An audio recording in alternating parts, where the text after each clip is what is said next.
morning, whatever it is. Okay. Fire away. Family communications is on a different level this week. This is the only week we don't talk. We've talked about this before. He's been in the league now for 7 years, and we went against him when he was in Chicago, and this is kind of cool. I mean, it's always cool.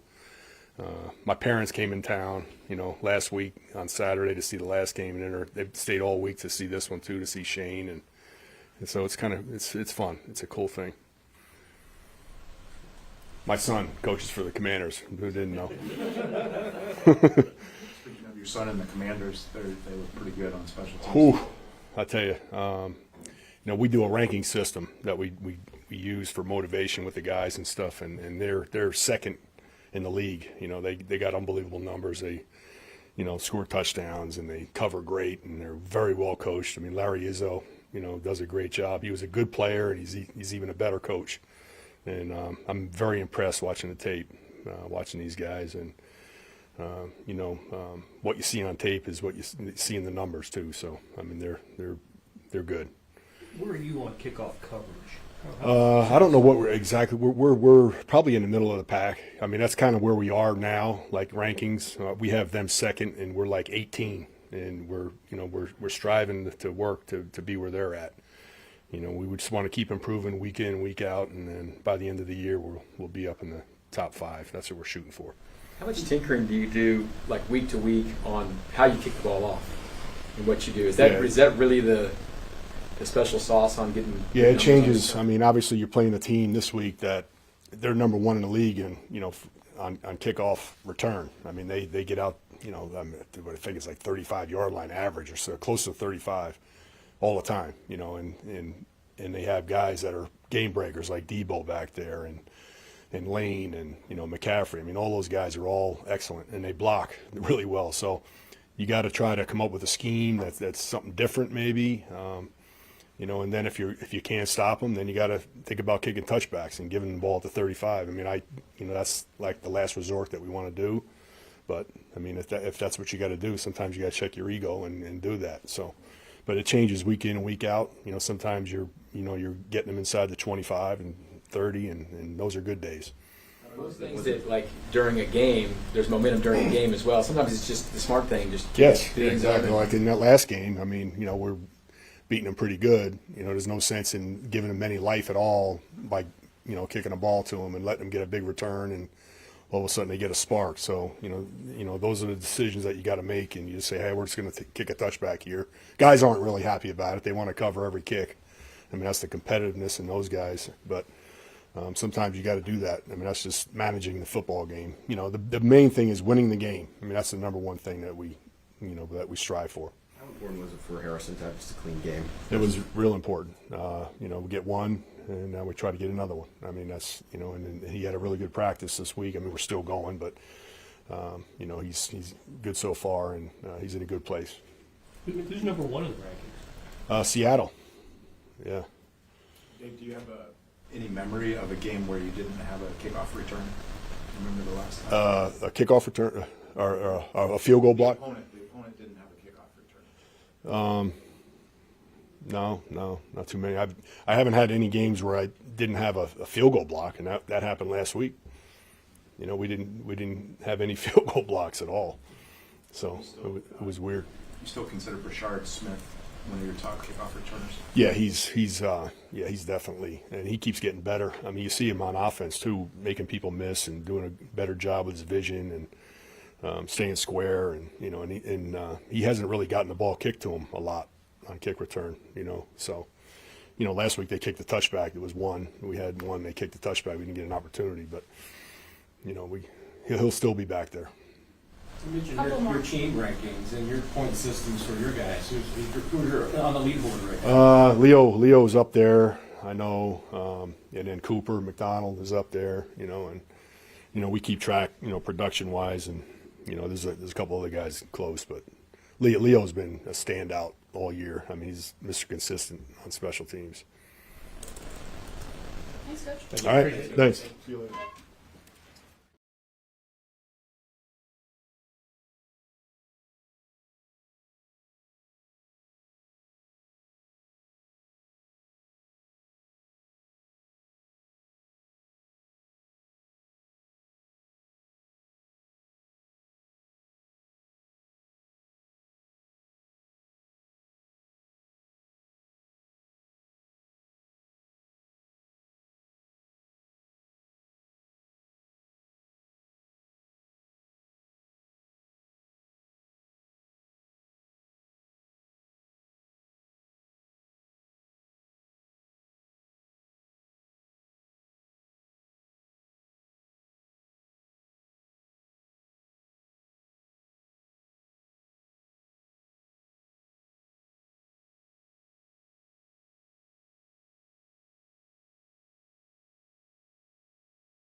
Same normal faces. Nice you all to keep coming back.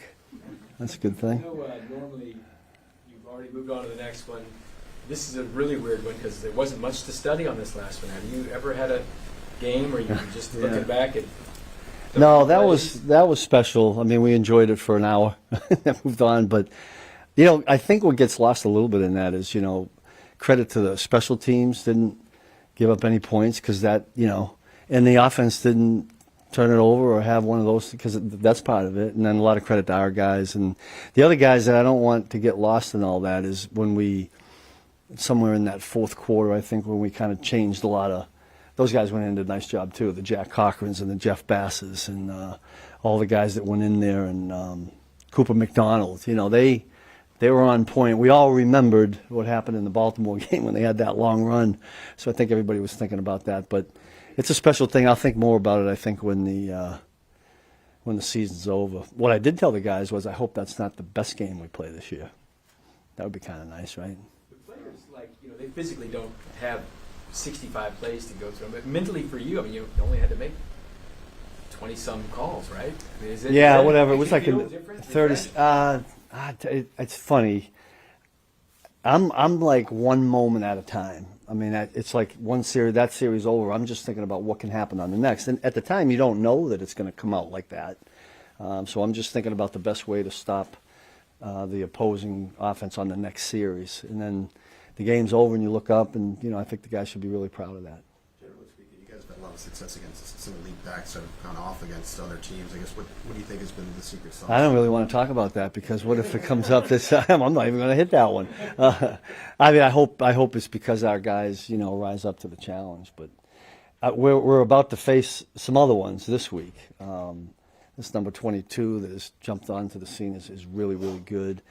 All three of these backs, I think, do a really good job of breaking tackles. So that's never going to change for us in any game that we go into. That the first focus is going to be on stopping a run attack because I firmly believe if you don't do that, you get yourself in trouble. Through your lens, what's been holding Christian Fulton back from getting into the lineup? Well, a couple things. I mean, that's a hard thing for Christian right now. Now, I think he's getting there health-wise, but now you've lost all the practice time, you lost all the reps.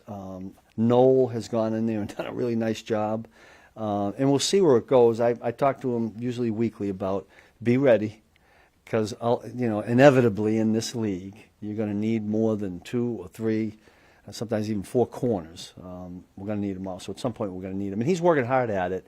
It's just that, and especially with where we're going with practices now, we just can't get that volume of reps for guy, and so we're kind of sticking where we're at right now.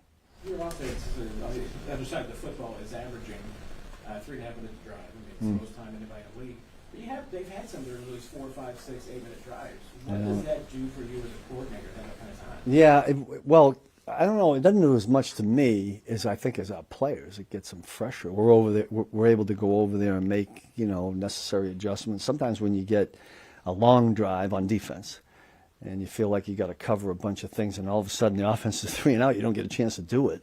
So it does give us time to reload mentally and then physically for the guys to get ready for the next series. It's nice to have. It's a nice thing to have.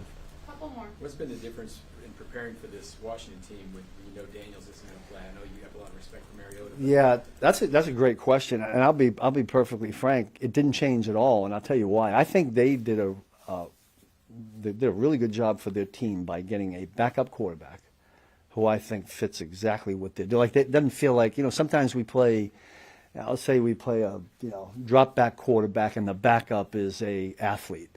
And we always got to talk about and maybe have a couple of reps in practice in case this happens. I don't think they skip a beat in terms of what they're doing offensively. I think Cliff just runs the offense because he knows the next guy in there, and I got a lot of respect for Marcus. I think he's 11 seasons in this league. Put a highlight tape on yesterday morning, first thing we started off with, of just plays he's had with his feet and with his arm. And I think he fits this offense really, really well. Steve, what have you seen from Leo Chenal over the last 3 years, and especially in this season? Yeah, listen, Leo is a key guy to what we do and what we've become, because of how many things he can do. I mean, you guys have all seen it. He plays linebacker, then we put him at end. He's gone in there and played tackle. Eventually we'll probably have him out at corner or playing safety or something. But the versatility of Leo especially and Drew with the things that they can do, it really helped us to kind of put things out there that may be a little bit unconventional at times. Leo's been terrific. I mean, he's as valuable as anybody getting in there in key situations. You know, we use him for a lot of different things. How does losing Omar Norman a lot affect what you want to do on the interior defensive line? Yeah, I was really disappointed to lose Omar. I mean, it was kind of a up and down year from in terms of being healthy, right? He lost a lot of time in training camp, and then he didn't play in the first game, and then he kind of came along. Then he did something on a Friday practice, right, a couple weeks ago. Then he finally gets back, boom, and then he has this happen. So it's disappointing for him. You know, he'll grind through it, and we'll get him back next year. What I thought he gave us was some juice inside, you know, with the way he moved. We won't have that now. I mean, we'll get some next guys to step up, and Jerry will get more time, and Derek will get more time. I think Derek's been practicing and playing really solid for us, so we need that. You know, Chris is in there, and then, you know, we may have to ask some DNs to go inside and mix and match it a little bit. But we took a little bit of hit there because I thought Omar was doing that, and I expected him to continue that way. So we just need to get him healthy. Yeah, thanks. Thank you, Coach.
Go ahead. What's the confidence level in your room now, with just how everything's gone the last few weeks? It's really in a good spot. Proud of the guys for really embracing where we were, being able to come together. Obviously, having Rasheed back and Xavier back is a big part of that. We're realistic when we go through that. But now that you have them back and you're full, let's use that. Let's roll. And the guys have been great. The confidence level, the positivity, the excitement, the fun, like every positive. Now, there's going to be some times where some things happen where maybe something doesn't work as great as you want it to, or so we got to rebound from that. But the word that we've been preaching and using all the last couple of weeks is consistency. Never get too high. And Coach Reed's the master at that, making sure that we just stay right here and then go out and just execute. You haven't really skipped a beat. There's been some things on the line, right? Josh has been gone, and Jawan got a little bit hurt last week, but you guys have taken starters out at that point. But how good has that been? Because last year it was so tough. Yeah. I mean, it didn't matter really who's up in front there. You guys are doing all right. It's been good. It's been really well. The guys are prepared. That's a part of the deal there, is to make sure that you're prepared, make sure you understand your role. And then I think like a guy like Caliendo comes in and does a great job stepping in last week. So these guys are ready. They practice the right way. And then when you have really being good in the red zone last week, being great situationally, 3rd and 4th down, and then protecting the football, you got to take advantage of that. So we want to keep that going. We want to show. You also have to be careful, in my opinion, of when you win, some of the stuff that you're not doing right getting deodorized by winning. So you got to make sure that you stay on top of that. And on Monday when they come back in, you show them what we didn't do right and how we need to make sure that just because we won, that's not okay. We need to stay on top of that. How will Rasheed's playtime continue to expand this week? I feel like it'll be very similar, if not more. We'll give him as much as he can and wants to go. I think more of it than anything is just it's a lot to come back in and play right away and play 60 snaps. So we'll have a feel on how the game goes, but as much as we can get him in and keep him in, we'll do that. Along those same lines, I mean, with Worthy and Rice and Hollywood, the Chiefs offense seems to be based more on 12 personnel packages. But with those three, how does that open up the option for more 11 personnel? It's a great question. The 11 personnel is really good when you have the amount of wide receivers that we have, let alone those 3 guys you just mentioned. Being able to go 12 personnel, 13 personnel, mix it up, is advantageous schematically so that you kind of keep the defenses off balance. But then when you go 12 personnel, you got 2 wide receivers on the field, and now you got a couple guys that are pretty talented that aren't. So there's a balance, and I think our coaching staff has done a good job and the players have been phenomenal. One of the things that really has jumped out to me this year is the unselfishness of the players. It's okay if I'm not in on this play if this guy's doing well. That's not always normal. We have that right now. From guys starting with Kelsey down to a guy like Thornton, who you've heard me mention. When you have that, it's such a positive environment, and it makes it really easy to go out there and just keep going, just keep dialing up plays. And if something doesn't work quite as well, you just go to the next play, and these guys are great. How much does winning help that? Obviously, it's big. When you're not winning, it magnifies what you're doing wrong. When you're winning, it can hide what you're not doing well. So, but when you win, in the end, you want to teach off of winning. But in order to help win, you got to have a positive culture. You got to have that environment where people are having fun, not just on game day when you see all the stuff you see, but you got to have fun during the week. We have a ton of fun in meetings, the right way. It's balanced and it's professional, but the guys really enjoy how we do things, and that part's been great. Matt, what's the challenge you put in front of the guys this week in the meeting room to where they keep raising that floor and the ceiling of what this offense can become by the end of the year? To keep the execution at a high right now, which it is. The execution by these players has been great. Protect the football. That's been a key element, is making sure that with our defense that we have, if we protect the football and we score touchdowns, we're always going to be in good shape.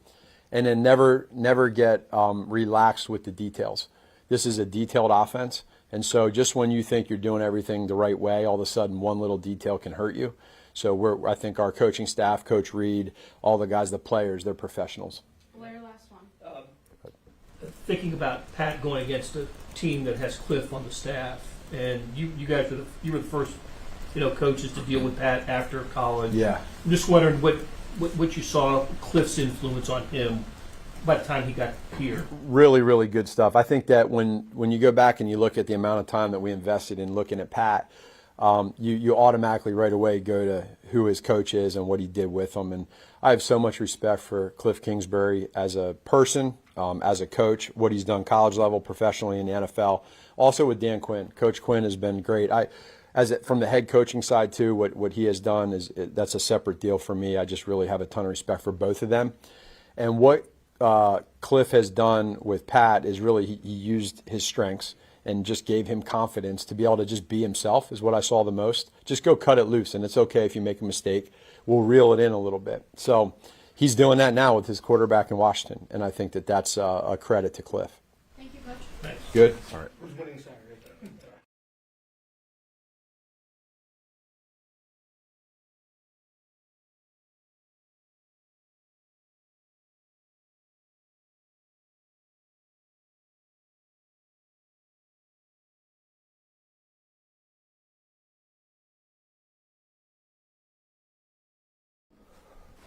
The acting play, Patrick's, complaining about it never working. What is your role there? You're over the center. You got some acting to do there as well. Yeah, try to keep a straight face. Pat did a great job with it. I'm glad we executed it well. It was funny. You're supposed to be exasperated or something, or you just kind of. Yeah, no, I was just gonna stay quiet and try to keep a straight face. What does it say about the line that we were able to swap out Trey? Mike comes in, Josh and Jalen comes in. It seems to be just as effective. Yeah, these guys, they work really hard in this building. So, proud of the guys in the room. They do a great job. Everybody stays prepared. They've both done great jobs. What's it feel like with the running game right now, with running backs? Does it feel like you've got some momentum going the right way? Yeah, definitely. It feels like we're moving in the right direction. Obviously, there's still things to clean up. Just continuing to come in every week, improve on our technique, fundamentals, all those things, and just execute on game day. But, it feels like we're moving in the right direction. It feels like things are looking good, and just got to keep that up and be consistent with it.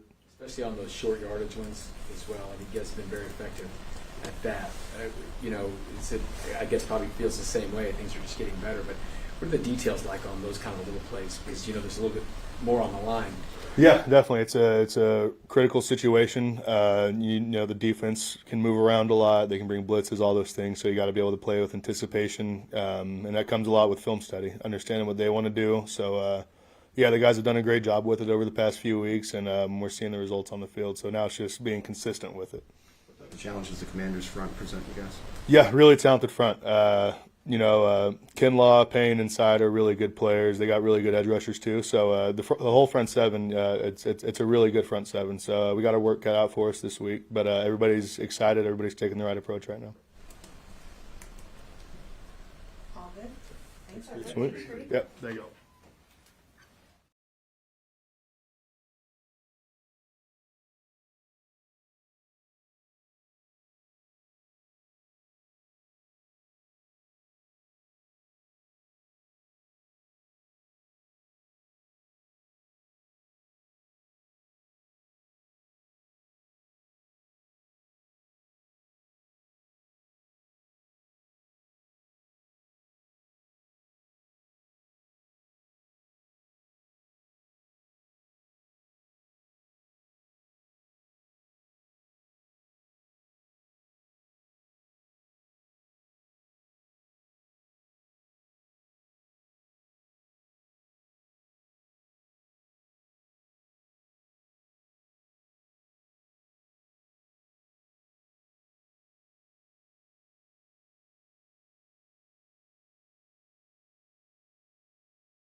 satisfying was the shutout?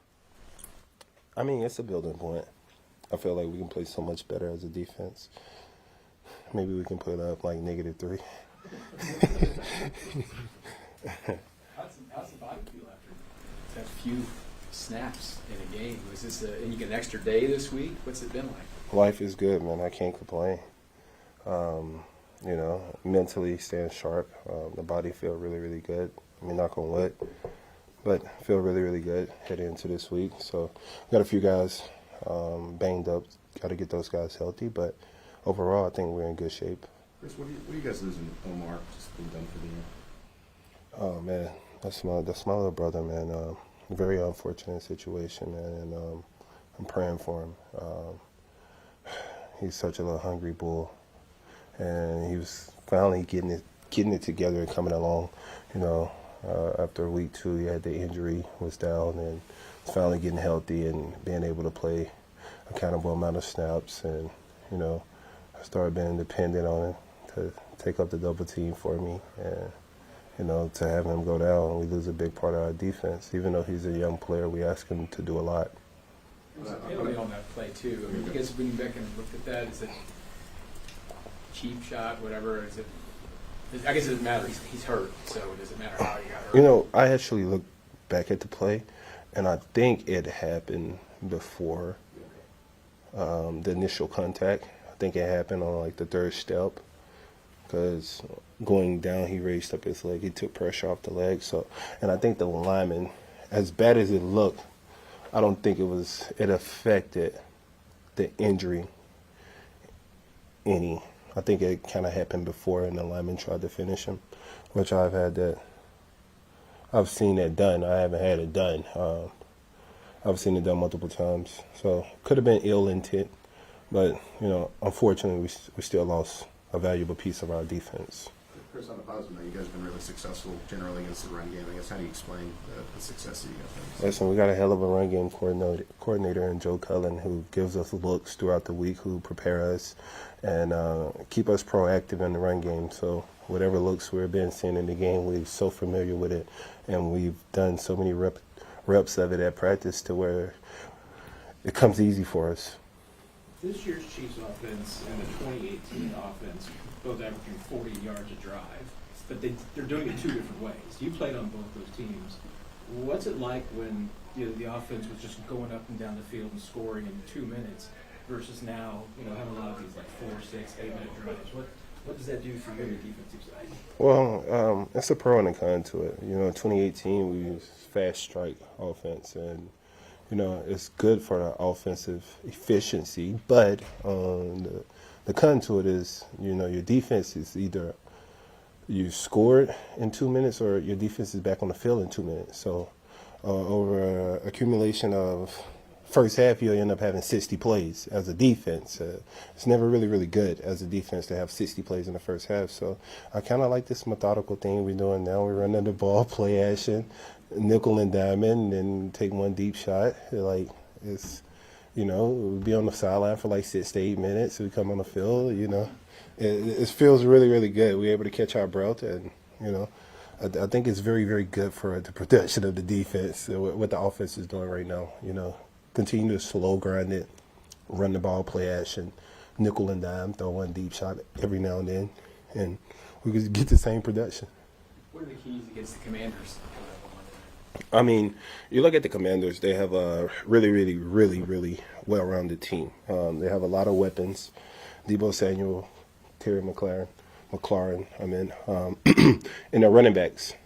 They got double-head sword in the backfield. So, and the offensive coordinator, Cliff, he do a really, really good job of scheming. So, we got our hands full there. And then they have a veteran tight end who's been in the game a while, who's still very, very productive. So we definitely got our hands full on trying to slow these guys down.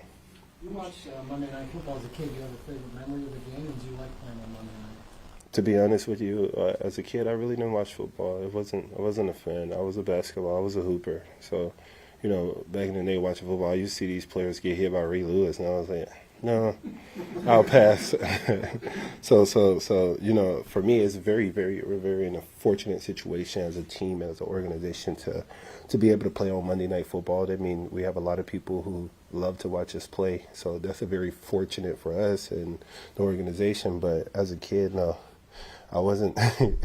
Back then, they had back then they didn't have the targeting rule, so you know, concussions was happening all over the place. Couple more. Chris, when you were in high school in Mississippi, did you ever get recruited by Cliff Kingsbury at Texas Tech? You know what? Unfortunately, they didn't offer me. You know, yeah. Unfortunately, I wasn't lucky enough. Which basketball team did you watch as a kid? I was a huge. It transitioned over time. I was a huge Kobe fan. So 824. I always wanted to change my jersey number, but Nike told me how much it'll cost, and I was like, and Paul Pierce. I used to watch the Boston Celtics. Now I'm just Stephen Curry. Thank you, everybody. Thank you. Thank you. Thanks, Chris.